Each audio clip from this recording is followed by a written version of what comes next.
En lo profundo de los montes Urales, en una región inhóspita marcada por el frío, la oscuridad y el silencio absoluto, ocurrió uno de los eventos más desconcertantes del siglo XX.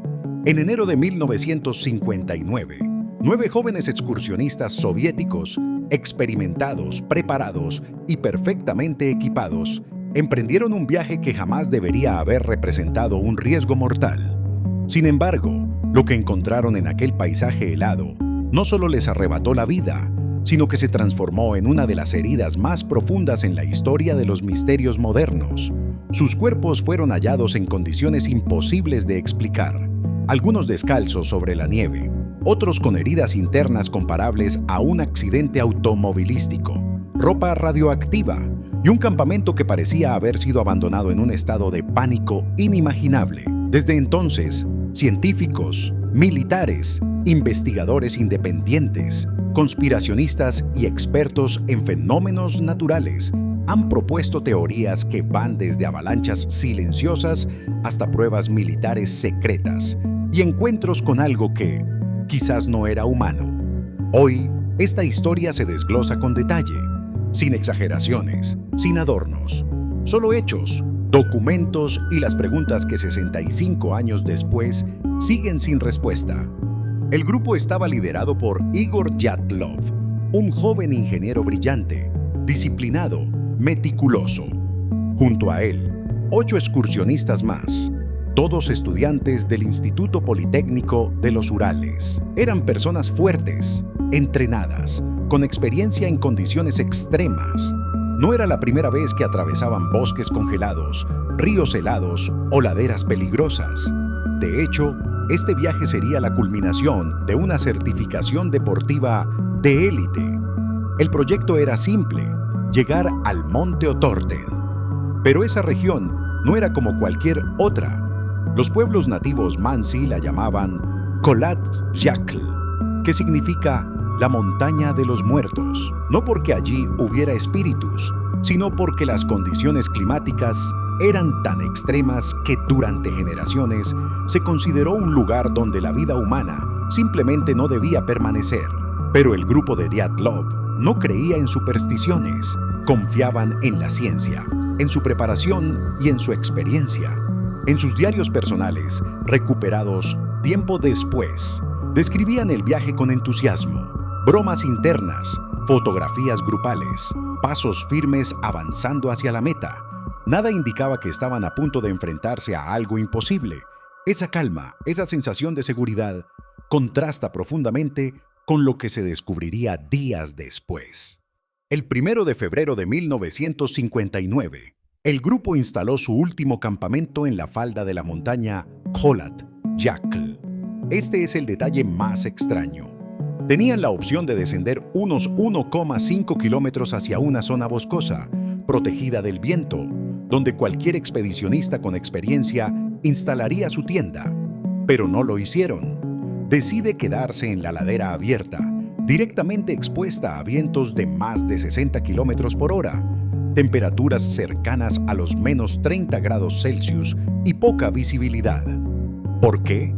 Algunos investigadores creen que estaban detrás de una misión científica más compleja. Otros dicen que simplemente querían ganar tiempo y no retroceder. Y hay quienes aseguran que el mal clima les impidió ver claramente dónde estaban. Esa noche encendieron una pequeña estufa interna dentro de la tienda. Comieron pan negro, tocino, chocolate y té caliente. Algunas cámaras fueron encontradas dentro, aún cargadas, con fotos tomadas minutos antes de que todo ocurriera. Lo que pasó después no puede explicarse con lógica conocida. Algo los obligó a salir de la tienda en medio de la noche, sin ropa adecuada, sin botas y sin ningún rastro de organización. La tienda fue hallada días después, cortada desde adentro hacia afuera. Al no recibir noticias del grupo, equipos de rescate militares y voluntarios fueron enviados al área. Lo que encontraron los dejó perplejos para siempre. A 500 metros del campamento, 2 cuerpos yacían al lado de un árbol, descalzos, con los pies completamente congelados y restos de una pequeña fogata. apagada. Parecía que habían intentado sobrevivir, pero sin ropa térmica no hubo oportunidad. Pero lo más inquietante es esto: sus manos estaban despellejadas, no por violencia, sino por trepar desesperadamente un árbol, como si hubieran visto algo o huido de algo tan aterrador, que intentaron escalar en plena noche. A 300 metros más arriba, otros 3 cuerpos fueron encontrados en posiciones que sugerían que estaban intentando regresar al campamento.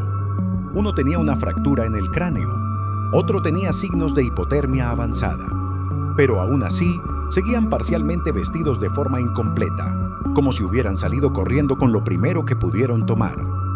Los últimos 4 cuerpos, encontrados meses después bajo la nieve, presentaban las heridas más inexplicables del caso.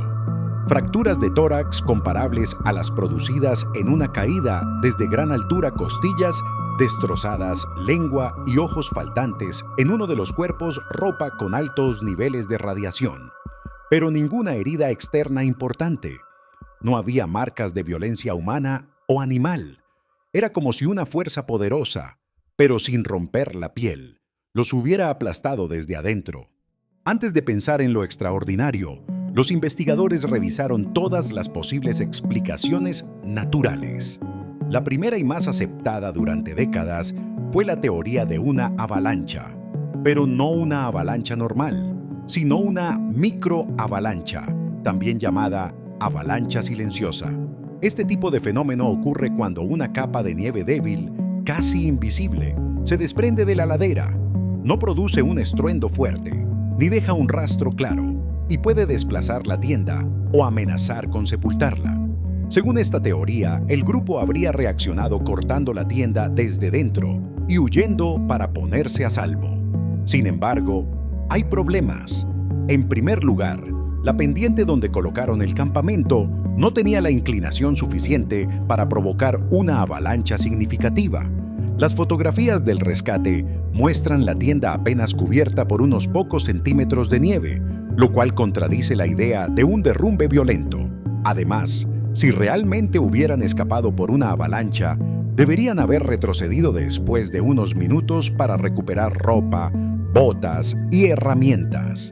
Pero nunca lo hicieron. Es como si algo los hubiera mantenido alejados del campamento, incluso cuando se estaban congelando. Otra explicación natural es el fenómeno de los vientos kármicos, un tipo de corriente aerodinámica capaz de generar vibraciones de baja frecuencia, conocidas como infrasonidos. Estos sonidos no son perceptibles para el oído humano, pero pueden provocar ansiedad extrema, mareos, desorientación e incluso pánico incontrolable. Se ha demostrado que algunos valles y montañas generan estos infrasonidos cuando el viento choca con ciertas formaciones rocosas. Los defensores de esta teoría sugieren que tal vez el grupo fue afectado por una ráfaga de infrasonidos que desencadenó una reacción irracional de terror, haciéndolos abandonar la tienda sin pensar. Pero nuevamente, hay inconsistencias. Si bien los infrasonidos pueden causar miedo, no explican las heridas internas comparables a un choque automovilístico, ni los niveles de radiación detectados en la ropa de algunos miembros. Una tercera posibilidad es la llamada tormenta eléctrica seca, un fenómeno poco común donde descargas eléctricas ocurren sin lluvia.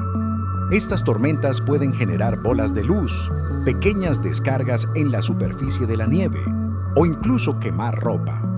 Algunos excursionistas soviéticos reportaron en esa década haber visto luces esféricas en la misma región. Estas luces podrían haber causado confusión o temor, pero tampoco explican las lesiones masivas internas ni los comportamientos irracionales registrados por los posicionamientos de los cuerpos. En resumen, las teorías naturales ofrecen piezas del rompecabezas, pero ninguna lo completa. Todas explican algo, pero ninguna explica todo. Y ese es el verdadero problema. Con las explicaciones naturales debilitándose, la atención se dirigió hacia un territorio aún más oscuro: las fuerzas militares soviéticas. En 1959, la Unión Soviética realizaba pruebas secretas de armas, misiles y dispositivos experimentales en regiones remotas. Los Montes Urales eran un punto frecuente para este tipo de actividades, precisamente por su aislamiento y la baja presencia civil. Una teoría sostiene que el grupo de Dyatlov pudo haber sido testigo accidental de una prueba militar clasificada. Quizás un misil de largo alcance, una bomba de iluminación, una mina aérea o incluso un prototipo de explosivo silencioso. Algunos documentos desclasificados décadas después mencionan actividad aérea no registrada en la noche del incidente. Incluso varios testigos de pueblos cercanos declararon haber visto esferas luminosas cruzando el cielo. Estas esferas podrían haber sido bengalas militares o drones de reconocimiento experimentales. Si el grupo presenció un arma en fase de prueba, es posible que hayan entrado en pánico. Las explosiones aéreas pueden provocar ondas de choque internas, sin causar daños externos visibles. Esto encaja con las fracturas torácicas masivas encontradas en algunos cuerpos. Además, se hallaron restos de radiación en la ropa de 2 excursionistas. La explicación oficial fue que ambos trabajaban en industrias que manipulaban materiales radioactivos, pero esa explicación es débil. La ropa encontrada contaminada no correspondía con sus uniformes de trabajo, sino con la que llevaban en la expedición.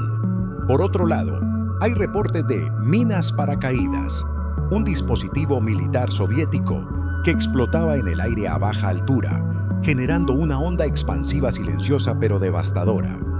Si una de estas detonó cerca del campamento, pudo haber provocado pánico inmediato y heridas internas sin quemaduras externas. Esta teoría también explica por qué la tienda fue encontrada cortada desde adentro. Si una explosión aérea iluminó el campamento de improviso, el instinto natural habría sido huir lo más rápido posible. Sin embargo, la teoría militar tiene un punto débil. La Unión Soviética nunca reconoció ninguna operación en la zona esa noche. Y aunque es posible que simplemente lo hayan ocultado, no existe evidencia concluyente que lo confirme. Como suele ocurrir con los enigmas de época soviética, los archivos oficiales están incompletos. Las declaraciones cambiaron con los años y las inconsistencias parecen más intencionales que accidentales. Por eso, para muchos, la teoría militar sigue siendo una explicación plausible, pero velada por el silencio institucional. Cuando la lógica falla, cuando la ciencia no ofrece respuestas completas, y cuando los documentos oficiales parecen más un laberinto que una guía, aparecen las teorías que algunos consideran imposibles y otros consideran ineludibles. La primera de ellas tiene que ver con las luces esféricas reportadas por habitantes de la región. Estas luces, descritas como orbes naranjas flotando a baja altitud, fueron observadas durante semanas alrededor del incidente. Si estas esferas eran naturales, aún no hay un fenómeno plenamente documentado que coincida con su comportamiento. Algunos investigadores proponen que pudieron ser un tipo raro de plasma atmosférico, una forma de electricidad que se manifiesta como esferas luminosas, capaces de causar quemaduras internas o inducir comportamientos erráticos. Sin embargo, el plasma atmosférico no es conocido por fracturar costillas o derretir ropa. Otra teoría más controvertida sugiere que el grupo pudo haber tenido un encuentro con un animal desconocido. Algunos hablan del Yeti ruso, pero esta idea se derrumba por sí sola. No hubo marcas de pisadas claras, ni señales de ataque, ni heridas compatibles con garras o mandíbulas. Sin embargo, existe un elemento inquietante. Las pruebas forenses detectaron que algunas heridas parecían haber sido producidas por una fuerza extraordinariamente potente, pero sin romper la piel. Esto recuerda más a ondas de presión que a un ataque animal.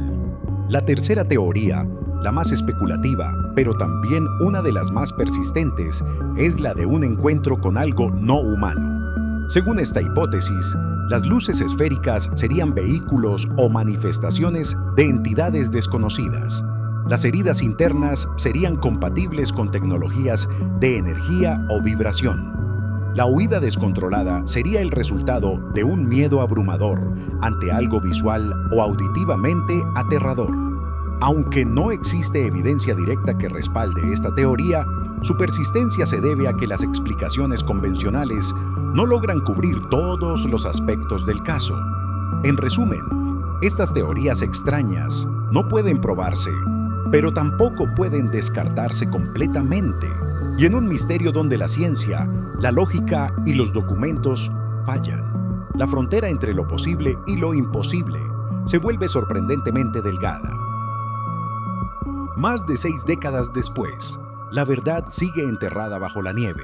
Si fue la naturaleza, una operación militar secreta, un fenómeno atmosférico sin precedentes o algo que el ser humano aún no tiene manera de comprender, sigue siendo parte del misterio. Pero hay algo que sí es seguro. Lo que ocurrió aquella noche hizo que 9 jóvenes preparados y experimentados entraran en pánico absoluto y corrieran hacia la oscuridad sin mirar atrás. Y eso solo puede significar que vieron, sintieron o escucharon algo tan abrumador que su reacción fue instintiva. El Paso Dyatlov sigue preguntando y el mundo sigue sin saber qué responder.